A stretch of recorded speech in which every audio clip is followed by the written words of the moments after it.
बिस्मिल्लाहिर्रहमानिर्रहीम। अस्सलाम वालेकुम। अच्छे वक्त के आ जाने का इंतज़ार, अल्लाह की मदद आने का इंतज़ार सभी को रहता है। और फिर अल्लाह की मदद आती किस तरह है? क्या हम इस मदद को मान भी रहे होते हैं?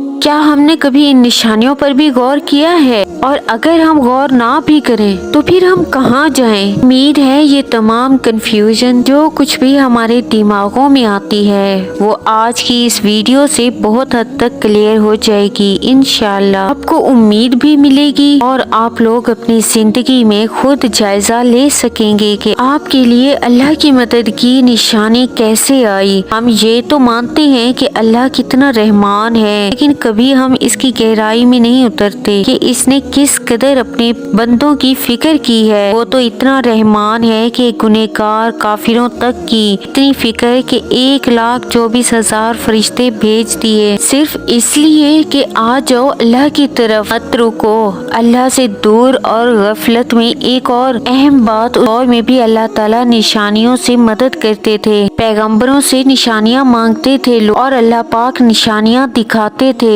लेकिन देखिए, जिन्होंने मानना है वो मानेंगे, लेकिन जिन्होंने नहीं मानना होता वो तो बस भटकते ही रहते हैं। कुरान पाक में सूरतुल अहराफ में अल्लाह ताला फरमाते हैं, तुम्हें परवरदिगार के पैगाम पहुंचाता हूँ, तुम्हारी खैर ख्वाही करता हूँ और मुझको खुदा की तरफ से ऐसी बातें मालूम हैं जिससे तुम बेखबर हो। क्या तुम्हें इस बात से ताज्जुब हुआ कि तुम में से एक शख्स के हाथ तुम्हारे परवरदिगार की तरफ से तुम्हारे पास नसीहत आई ताकि वो तुमको डराए, ताकि तुम परहेजगार बनो, ताकि तुम पर रहम किया जाए। तब से अल्लाह ने दुनिया बनाई है तो वो भटके हुओं को मदद भेजता रहा और जो झुटला दिया करते थे वो अजाब का शिकार हो जाते हैं। और गौर करने की बात तो ये है, कुरान पाक में अल्लाह ताला ने इन बातों का जिक्र क्यों किया?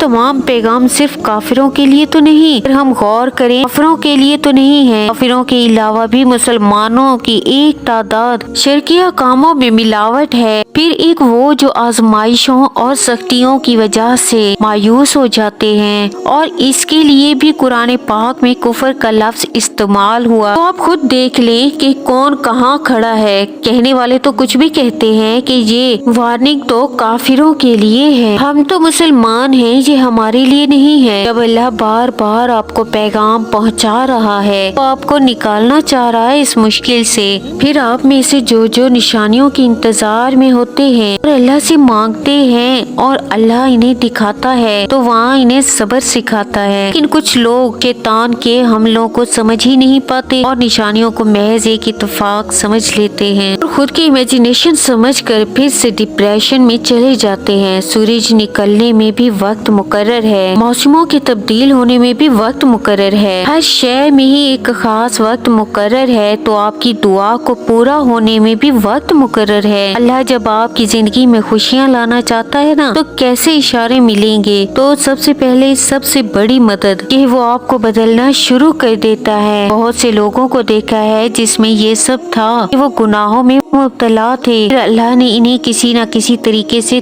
तोड़ा, इन्हें बदला अपनी तरफ बुलाया, अपने करीब किया और फिर मौजे का ज़हूर किया। तो इस तरह जब अल्लाह की मदद आई और फिर मौजिज़े का ज़हूर किया तो इसी तरह अल्लाह की मदद आती है। सबसे पहले इंसान अपनी गलतियों को देखता है और अपने अंदर एक पॉजिटिविटी लेकर आता है जिसमें वो अल्लाह ताला के करीब होता है। जब बात आती है निशानियों की तो कभी कभी कोई पोस्ट या वीडियो हमारे लिए वसीला बनकर आ जाती है, ये बंदा दुआओं पर कायम हो जाएगा, लेकिन जलील और ख्वार हो जाते हैं वो लोग जो इसको इत्तेफाक समझ बैठते हैं, जो सोचते हैं कि कोई इतनी खास बात नहीं है, तो बस ऐसे ही हुआ है। अल्लाह ने कुरान में फरमाया है, मगर इन लोगों ने इनकी ताज़ीब की तो हमने नूह को और जो इनके साथ कश्ती पर सवार थे बचा लिया, और जिन लोगों ने झुटलाया आयतों को तो इन्हें गर्क कर दिया। कुछ शक नहीं वो अंधे लोग थे। फिर आगे सादा और सिंपल सा राज बताया, आजमाइशों से निकलने का। खुदा की नेमतों को याद करो ताकि जात हासिल कर सको। ये है कुरान के अल्फाज। ये काम बहुत कम लोग कर पाते हैं। शोर करते हैं, अपनी नेकियों को जताने की कोशिश करते हैं तो उल्टा फिर वो फंस जाते हैं। यूसुफ अलैहिस्सलाम को कुएं से निकाला तो बादशाह बना दिया और अपने वालिद से भी मिलवा दिया। अल्लाह ने हमेशा हमारे लिए अच्छा सोच रखा है। वक्ती तौर पर शायद अच्छा ना लग रहा हो, हमारे लिए अच्छा नहीं लग रहा, लेकिन अल्लाह ने अंजाम अच्छा लिखा होता है तो हमारी सोच से बढ़कर अच्छा सोचता है। अगर आज आप बहुत ज्यादा मुश्किल हालात में गुजर रहे, यकीन रखें वो आने वाले कल की बेहतरी के लिए अल्लाह से पूरी उम्मीद रखें। आजाद तो तभी रूनुमा होते हैं ना, जब अल्लाह से रहनुमाई लेते हैं। तमाम हिकमत इस रब के पास है। इसकी रहमत हर एक चीज में तेरे हुए होती है। अल्लाह से दुआ है अल्लाह आपकी तमाम मुश्किलात को दूर फरमाए और हम सबको इसकी राह पर चलने की तौफीक अता फरमाए। आमीन सुम आमीन। दुआओं में याद रखें। नेक्स्ट वीडियो में उम्मीद करती हूँ कि आज की वीडियो ने आपकी कुछ हेल्प की होगी, कुछ मदद की होगी। अपनी बहन को दे इजाजत। अल्लाह हाफिज, जज़ाकल्लाह।